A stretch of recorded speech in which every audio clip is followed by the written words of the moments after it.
Мен атым Аман.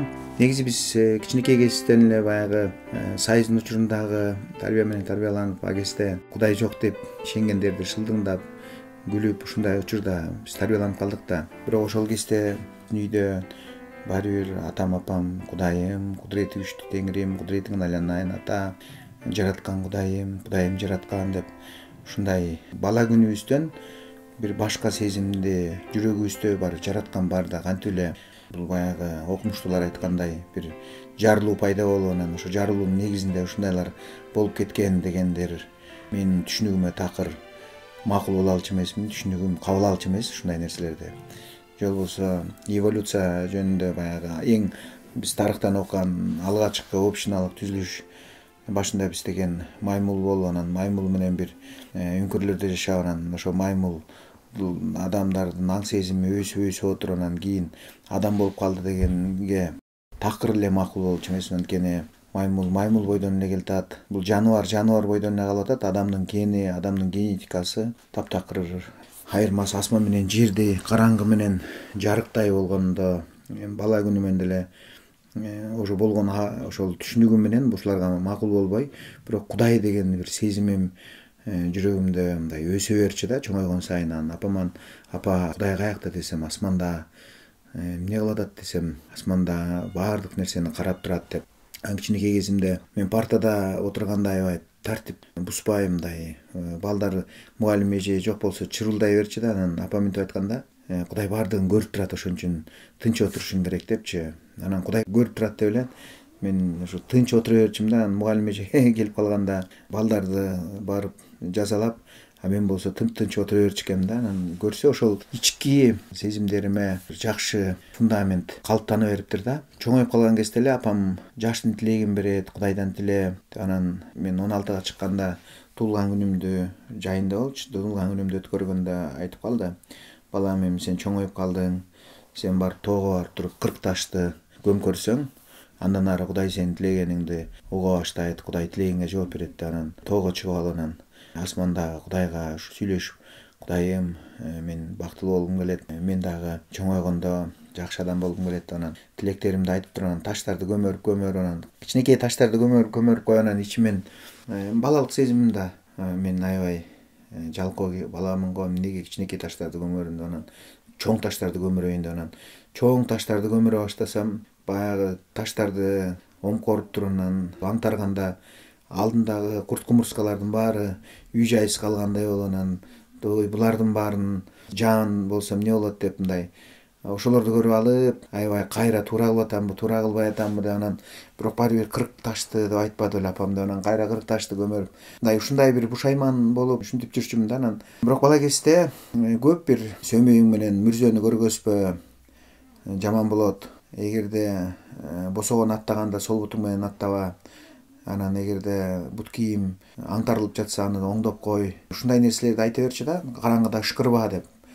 Анан ушундай нерселердин баардыгын ушундай кылбаш керек деп, ушундай нерселерди ичимен аткарганга аракет кылчумун да, бирок дайыма эле аткара алчу эмесмин да. Анан өзүмдү кээде туура эмес кылып атам деп ойлочумун. Анан ушинтип армиядан келгенден кийин баягы чоңоюп, аң сезимим чоңойгондон кийин деле өсүп баштайт экен да. Анан ошондо деле мен ойлой берчүмүн да, жашоонун мааниси эмне, бул дүйнөдөн кеткенден кийин кайда болобуз, бейиш бар, тозок бар дейт, мен каянда болом деп. Анан негизи өмүрдүн биринчи себеби кайсы? Кудайым эмне деген максат менен ушул өмүрдү адамдарга жаратты? Башка жаныбарларга караганда баары бир адамды аң сезимин мындай жогору койгонун ойлоп, анан өмүрдүн биринчи себеби кайсы, өлүмдүн биринчи себеби кайсы?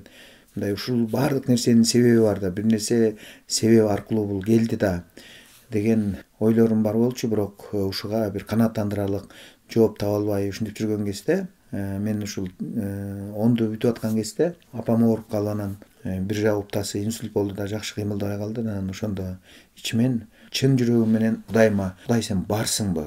Кудай, сен бар болсоң сен кайдасың? Эмне үчүн апам ушундай ооруп калды?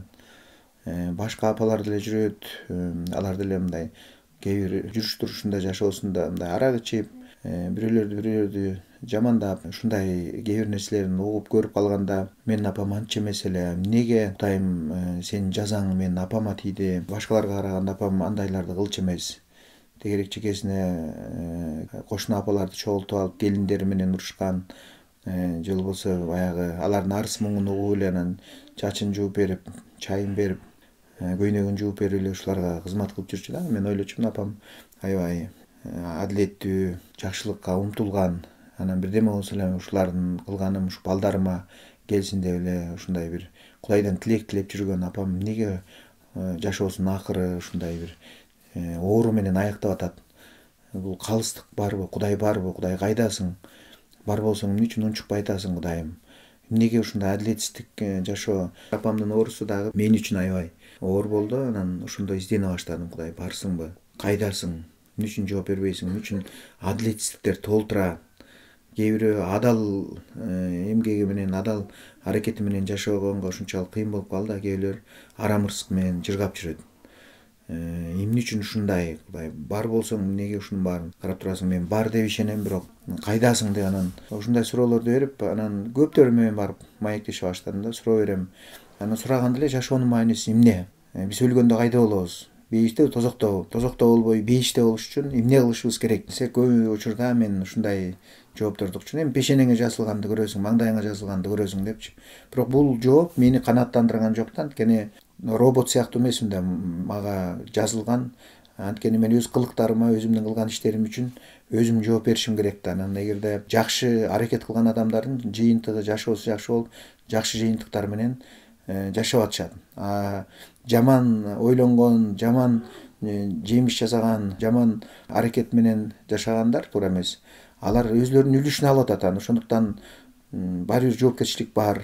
Баары бир адам аң сезим аркылуу, өзүнүн абийири аркылуу дагы баары бир өзү жоопкерчиликти алып жүрөт. Анан маңдайыңа жазылып койгон дегендеги такыр макул болчу эмесмин да. Анан эми башка дагы бир адамдарга жолуктум. Алар болсо сен мурун француз болчусуң, анан эми азыр кыргыз болдуң дейт. Анан алардын сөздөрүндө, пикирлерине мен макул болгум келген жок. Эмне үчүн дегенде ата энемде, өзүмдө деле мурунку жашоомун мен чын эле француз белем же ким экенимди, азыр кыргыз кантип болуп калганымды мындай далилдей турган эч нерсе жок болчу да. Анан мурун тиги Тибетте бирөө ушундай болуптур дейт. Эми Тибетте болсо боло берсин, бирок мен өзүмдүн тегерегимде менде бир ушунчалык айкын далил болбогондуктан андай нерселерге деле ишенгим келген жок. Ушинтип изденип жүрүп, мен студент болуп Россияда окуп калгам. Ошол студент учурда жанагы совершенно секретно деген жанагы документальный фактылар менен чыккан, документтелген газеталар чыга баштады да. Бир жолу окуп атсам, Ленин, Владимир Ильич Ленин, бир учурда биз Ленинди атабыз, бизди өстүргөн капас деп, Ленинди аябай жакшы көрүп жүргөнбүз. Анан ошол киши венерический оору менен ооруп, өмүрүнүн акырында ушунчалык кыйынчылык менен, анан Надежда Константиновна Крупскаяга, аялына, мен күйүп атам, мага мындай тез өлүм кыла турган уу алып келип бер, мен ичип өлөм десе, бербей коюптур да. Мындай себеби эмнеге билбейм. Анан ошондо аябай оор өлүм менен өлгөн деген угуп алып, ушунчалык көңүлүм калды да. Канча миллиондогон адамдар ушул идея деп жашап, өмүрүн арнап, анан коммунизм, Ленин, Сталин деп ушинтип жашады эле. Анан ушул социализмдин идеясы, ошону баштаган адам деген өзү өмүрүнүн акырында ушунчалык кыйноо менен, ушунчалык азап менен өлүп ата турган болсо, анда мындай болбогон нерсе, бул туура эмес нерсе экен деп анан өзүмөн да ушундай бир көңүл калуу болуп жүргөндө, анан эч кимге ишенгенге болбойт, баары эле калп деп ойлочумун да. Бүт баары ойлоп тапкан баардык диндин деле негиздөөчүсү адамдар, алар деле анык чындыкты айткан эмес. Адамдар аларда ушунчалык баягы жогору көтөрүп, ыйык кылып алган. Ошондуктан алар чынында алардын жашоосу жөнүндө, алар жөнүндө күбөлөндүргөн даана далилдери жок эле. Анан көптөрү баягы билбей эле бирөө айтканына ишенип жүргөн, баягы макул болгум келчү эмес да ушундай далили жок нерселерге. Анан биздин учурда жана Комсомольский Киргизия деген газетага эмелер көп чыга баштады. НЛО, жана учуучу тарелка, анан Сибирде бирөөгө жолугуптур, бирөөнү алып кетиптир, анан келип калыптыр. Анан мен дагы баягы кыялымда ушул апам ооруп калганда апамды кантип бактылуу кылсам, ушул апам кантип оорусунан айыгат. Анан кээ бирлерин окусам, тиги оорулуу бирөөнү алып кетип, анан башка планетада жүрүп, мен Ленинградда жүргөндө Геннадий Руцко деген бир колдун 5 поколение ошол кетип анан канча жыл ошол жактын университетин окуп келип анан азыр элдерди айыктырып атат, телепатия деп колдорун көтөргүзүп коюп, анан силер аркылуу үйүңөрдөгү ооруларды айыктырабыз деген бир сеансына баргам да, андан деле эч кандай жыйынтык болгон эмес. Бирок ушундайлар аябай көп болуп кеткенде мен дагы ойлочумун да, бул бирөөлөр эле, а мен болсо түздөн түз ошол НЛОлордун тарелкаларына жолугуп туруп апамды алып барып айыктырсам деп, анан эртең менен күн чыгып келатканда тоолорго чыкчумун, нардын тоосуна. Анан күн батып атканда мени балким көрбөй калат деп апапак кийим кийинип алып, баягы көрүнгүдөй болсун деп анан ушунчалык аракеттерди кылчумун. Ичимен бир нерсени изденчүмүн, бирок мага ички мындай менин боштугумду, же орусча айтканда ички пустотамды толтура алган нерсе жок эле. Анан ичимен бушайман болуп эле, анан ошонун жообун таппай эле. Анан бирок айла жок, жашаш керек эми. Анан кыялымда ушул апам кантип айыгып калат, апам кантип кубанат. Коляскада отурганын көрүп алып, апамды апапак жибек жоолук салып, мойнуна салып туруп, анан самолетко отургузуп алып, дүйнөнү бир көргөзүп келсем баласы катары деп. Бирок менде андай ошол учурда мүмкүнчүлүк болгон жок. Союз ыдырап, ошол учурда жашоо өзүнөн өзү эле андан дагы кыйын болчу. Анан бир күнү бир доосума жолугуп калдым. Анан ал мага Кудай жөнүндө айтып берди. Мен биринчи талаштым. Анткени мындай мен деле бир нерсе билем деген катары. Бирок менин ошол билгендерим эч кандай негизи жок болсо деле, баары бир мен ошону менен деле баягы өзүмдүн адамдык текеберчилигим же мен билем дегендик бар да ар бир адамда. Анан ошонумду кой бергим келчү эмес. Анан бирок ал бала сүйлөп атканда жүрөгүмө ушунчалык түп-түз тийди. Мен аны сурадым да, жашоонун мааниси эмне десем, Кудайым бизди түбөлүк үчүн жараткан дейт да. Биздин жаратылган себебибиз Кудай эң башында адамды түбөлүк үчүн жараткан деди. Анан сен өлсөң каякта болосуң десем, бейиште болом дейт. Атам бар болчу, чоң атамдын бир тууганы да. Анан Жүсүп атам ошол киши колбасадан жечү эмес, бөтөлкөнүн оозунан суу иччү эмес, макрө деп.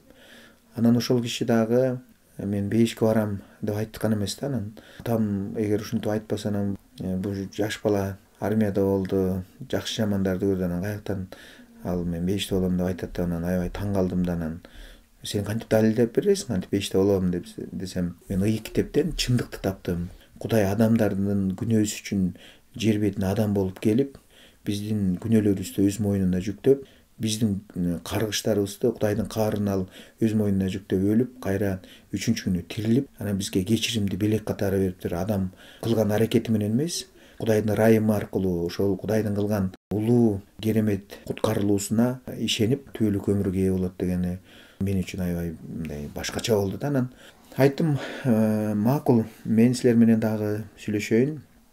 Эгерде калып айтып башыбызды ооруткан болсоң, экинчи мен учурашпайм. Мен дос да болбойм. Ал менин досум болчу да, мурунтан бери тааныш. Эгерде чын нерсени айтып аткан болсоң, анда мен да ойлонуп көрөйүн депчи. Эгер чын эле чындыкка татыктуу негизи бар чындык болсо, анда мен эч нерсени карабай, анда мен ушуну кабыл алам. Бирок мен дагы сүйлөшөм деп анан качан барайын десем, 2-3 күндө айтты. Анан ушундай бир бала бар, ал окутат, өзү дагы ушул ыйык китепти окуйт дегенде, анан мен ошол 3 күндө аябай күттүм да. Ошол 3-күн келгенде баягы көргөн билген боюнча даратымды алдым, сакал муртумду алып, таза кийимдеримди кийип алып, анткени касиеттүү жерге баратам деп барсам, жөнөкөй эле кишилер, биздей эле бир мен менен тең бала алдыман чыкты. Отуруп анан чай үстүндө сүйлөшө баштадык. Мен суроолорумду жаадыра баштадым. Мага кичине жардам берип тур деп доозумду ичип алгам.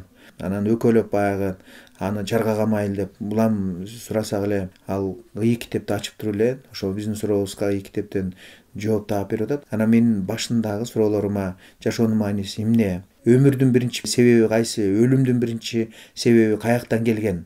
Эмне үчүн ушундай болгон? Ошол күнөө каяктан келген? Эмне үчүн адамдар өлгөн? Анан ошол күнөөнүн кийинки жемиштери эмне деген жамандыктарды алып келгенин, адам баласынын башына кандай келип чыккан. Анан пайгамбарлар жөнүндө, Нух пайгамбар жөнүндө, Ибрайым пайгамбар жөнүндө, Муса пайгамбар, Дөт, Сулайман пайгамбар жөнүндө бүт баардык ушул пайгамбарлардын тарыхын хронологиялык ирэет менен туура түшүндүрүп берди. Анан мындай биз аны канчалык бурчка кадай эле десек дагы, бирок чындык ушунчалык күчтүү болот экен. Чындыкты Кудайдын сөзүнүн негизинде, ал өзүнүн ойлоп тапканын же болбосо бир башкалардын жамагын эмес, негизделген чындыкты ушул Кудайдын сөзү булагы болгон Кудайдын сөзүн негизинде айтып бере баштаганда биле баштадык да, мындай чын эле бул чындык депчи. Анан мындай талаштык, мындай кылдык, бирок ал болсо эч кандай талашып же болбосо кызаңдап кетип, ачуусу келип кеткен жок. Бир калыпта, ушунчалык момундукта. Анда ошондо көрдүм, ушундай да адамдар барбы депчи. Көп эле адамдарды көрдүк эле. Эки жакта болдум, студент болдум, армияда болдум. Чын эле Кудайдын адамы экенин көрдүм да. Ал мындай ичи кандай болсо сырты дагы таза, момун, чын пейили менен, чын ниети менен бизге түшүндүрөлү деп аракет кылып атканын көрүп, анан биз көпкө чейин отурдук. Дозум болсо 1 саат 12 болгондо кеч болуп кетти. Мен кеттим деп ал кетти. Анан мен айттым, мен акырына чейин чыккым келип атат, анткени жүрөгүм ушуну дагы изилдегенди каалап атат. Анан экөөбүз көпкө чейин отурдук. Анан ошондо көп суроолорума жооп алып аттым. Анан ошондо акылым бир эле кечте бүт баарын түшүнүп алган жок, бирок жүрөгүм айтып атты, мына сен издеп жүргөн чындык мына ушул деп. Анан ошол чындык мени ошол бүт пайгамбарлар аркылуу Кудайдын сүйүүсүнө алып келди. Көрсө, баягы орус деп жээрип жүргөн, бул орустун Кудайы деп жүргөн Иса Машаяк, орустар Иисус Христос деген Иса Машаяк, биз ал жөнүндө окканда биздики эмес дечүбүз да. Иса Машаяк бул куткаруучу, адамзат үчүн, бүт баардык улуттар үчүн, баардык күнөөкөрлөр үчүн келген чын эле куткаруучу. Менин күнөөм үчүн, апамдын күнөөсү, үйдөгүлөр, бир туугандарымдын, атамдын баардыгынын күнөөсү үчүн, бүткүл улуттун күнөөсү үчүн келген куткаруучу экенин ошондо түшүнө баштадым да. Анан ал ушул өлүп, кайра тирилип, бизге түбөлүк өмүрдү белек кылып бергенин ошондо түшүнүп, анан мен кылган аракетим менен, мурун аракет кылып жашасам, менин кылган аракетим менен эч убакта Кудайдын ырайымына ээ боло албастыгымды ошондо түшүнүп, бул жалгыз адамзат үчүн келген куткаруучу, башынан баштап пайгамбарлар аркылуу Кудай убада кылган куткаруучу жалгыз Исада аткарылганын жазууну шариятты Иса аткарып бергенин түшүнгөндө, анан мен жүрөгүмөн аябай кубанып кабыл алдым. Анан айттым, мен дагы кантип Исага кайрылсам болот десем, ал айтты, өзүңдүн жүрөгүңдөгүнү өзүңдүн кыргыз эне тилиңде эле айтсаң болот деген. Аябай сүйүндүм. Көрсө, Кудай кыргыз тилин билет турбайбы? Жүрөктөн чыккан сөздү Кудайым түшүнө турбайбы? Анан жараткан Кудайым, Теңирим, мени кечир, мен ушул жаш болдум, армияда болдум, студент болдум, ушунчалык көп туура эмес иштерди кылдым. Кээде эң жакшы көргөн адамга айтып бергенден дагы мен ушунчалык уялам. Мендей ушунчалык күнөөкөргө ырайым кылганың үчүн сага ыраазымын. Кудайым, ушул менин күнөөлөрүм үчүн Исаны жибергениң үчүн ыраазымын. Ушу мен ал орустардын Кудайы, же болбосо европалыктардын Кудайы деп жээрип жүргөм. Көрсө, менин куткаруучум Теңирим экенин пайгамбарлар аркылуу убада кылган өзүң убадаңды Исада аткарып бериптирсиң деп, анан ошондо кабыл алдым. Кабыл алып анан көп убакыт өтпөй апама мен ушул ый китеп жөнүндө окуп берип, атама окуп берип жүрдүм. Анан атам дароо эле ал уккусу келген жок, бирок апам көп сүйлөштүк. Көп сүйлөшүп айтып берип жүрүп, анан бир күнү айтты, балам, ушу менин оорум аркылуу Кудай силага ыйман салып, анан мен ушул чындыкты түшүнүп калдым. Башка аялдардай болуп оорубай жүрүп эле бир күн өтүп кетсем, каякта болорумду мен билмек эмесмин. Бирок мен ушул чындыкты сен аркылуу угуп, чын эле Кудай бар экен, Теңир бар экен, чындык бар экен. Ушул Иса болсо биздин куткаруучубуз, биздин күнөөлөр үчүн өлгөн жалгыз куткаруучу экенин мен билдим. Мен эми Исанын кызы болуп калдым. Эми бул дүйнөдөн өтсөм, мен анага жолугуп түбөлүк өмүргө ээ болуп, аяктан чуркап гүл терем. Мен бул дүйнөдөгү эң бактылуу Кудайдын кызымын дегенде ушунчалык сүйүнүп экөөбүз кучактап алып бир дала ыйладык. Анан ошол үйдөн апам Иса Теңирди кабыл алды, атам, бир туугандарым, ушу Кудайга миң мирте ыраазымын. Анан ошол чындыктын келиши менен бирге мендеги бүт туура эмес адамдык пенделик ойлор бар болчу да. Бай жашаш керек, кыйын жашаш керек. Анан өзүңдүн каалооңдун баарын, мокумдоруңдун баарын кандырышың керек. Ушундай ойлорубуз бар болчу да, өзүңдүн көңүлүң каалагандын баарына жол беришиң керек депчи. Эң негизгиси өзүңө жаккан нерселердин баарын кылышың керек дегендей. Анан Кудайым ушул акыл бергенден кийин, Кудайдын акылы ушунчалык жакшы экен, биздин абийирибизди эч ким жок болсо деле, абийирибизди, акылыбызды, ниет пейилибизди, ушу жан дүйнөбүздү, даже ойлорубузду, ушу эч ким жокто туура эмес ойлоп алганда дагы Кудайым ошол күндөн баштап анан оңдой баштады. Мен ушунчалык таң калдым. Менин ичиме бир сакчы кирип алып анан мени абийиримди ачып ашкере кылып аткан сыяктуу. Анан жан дүйнөмдү өзгөртө баштады. Кийин балдар сурап калды, байке өмүрүңдө сөгүндүңбү беле деп. Мен таң калдым, мындай чын эле Кудайым ушу оозумду сөзүмдү да кээде мактаныш үчүн эркек балдар сөгүнүп коет го, анан көрсө Кудайым ушул биздин мүнөзүбүздү, оозубузду, жүрөгүбүздү, жан дүйнөбүздү тазарта баштайт экен да. Анан ойлорубузду тазартып, максатыбызды тазартып, Кудайым мен кандай болсом менден Кудайым эч жийиркенбей кабыл алып алып, анан түбөлүк өмүрдү белек кылып берген Кудайдын сүйүүсүн түшүнгөндө өзүңөн өзүң эле Кудайды сүйүп, ага ушунчалык жагымдуу нерсени жасагың келип, анан бүт биз жасаган дүйнөдөгү бизди азгырып аткан күнөөлөр биздин аброюбуз же биздин табиятыбыздан ушунчалык пас нерсе экенин түшүнө баштагандан кийин эле күнөөдөн баш тартып баштайт экенсиң да. Мындай Кудайга жакпаган нерселерди жасабайм. Тирүү үмүт бул жөн эле бир абышкалардын жомоктору эмес, тарыхта калган жомок катары эмес. Кудай ар бир пендени ошол түбөлүк өмүргө чакырган ушул чындык аркылуу Кудайым ушу кулагыбыз угуп, көзүбүз көрүп, жүрөгүбүз согуп турганда бизге мындай үмүттү, тирүү үмүт салганда, кечиримди сүйүүнү салганда, анан ошондо ошонун баркын түшүнгөндөн кийин анан Кудайга ушунчалык кубанып, анан өзүң Кудайдын сүйүүсүн түшүнүп, Кудайга дагы ошондой жооп кайтаргың келип, адамдарга ошондой мамиле кылгың келип, Кудай адамдарды ушунчалык сүйгөндүктөн адамдарды Кудайдын көзү менен караганды, Кудайдын көңүлү ар бир адамды, пендени бирдей жакшы көргөндүктөн ошол бирдей мамиле кылганга аракет кылып баштайт экенсиң. Анан ошону менен Кудайым биздин жан дүйнөбүздү өзгөртүп, үмүт берип өзгөртөт экен да. Анан Кудайга мен дагы миң мертебе ыраазымын. Иса Теңириме, менин куткаруучума, Кудайдын кичинекей үрөөнү аркылуу биздин үйдөгү бир туугандарым, ата-энем, менин жакындарым, мен үчүн ушунчалык кымбат адамдарга өмүр сөзүн аларга дагы күбөлөндүрүп, анан алардын көбү ушул Теңирдин сүйүүсүн көрүп, түшүнүп, кабыл алып, Кудайдын балдары, Кудайдын кыздары болуп, анан эң дүйнөдөгү бактылуу адамдар болуп калышты. Анан Кудайыма миң мертебе ыраазымын. Бир күнү ушул Кудайды сүйгөн Кудайдын балдары, кыздарым, менин жакындарым менен түбөлүктө асманда кайра жолугабыз. Ошондо апам атамды асмандан кайра көрөм. Ошондо ушунчалык чоң кубаныч болот жердегиден дагы. Мен Кудайга миң мертебе ыраазымын.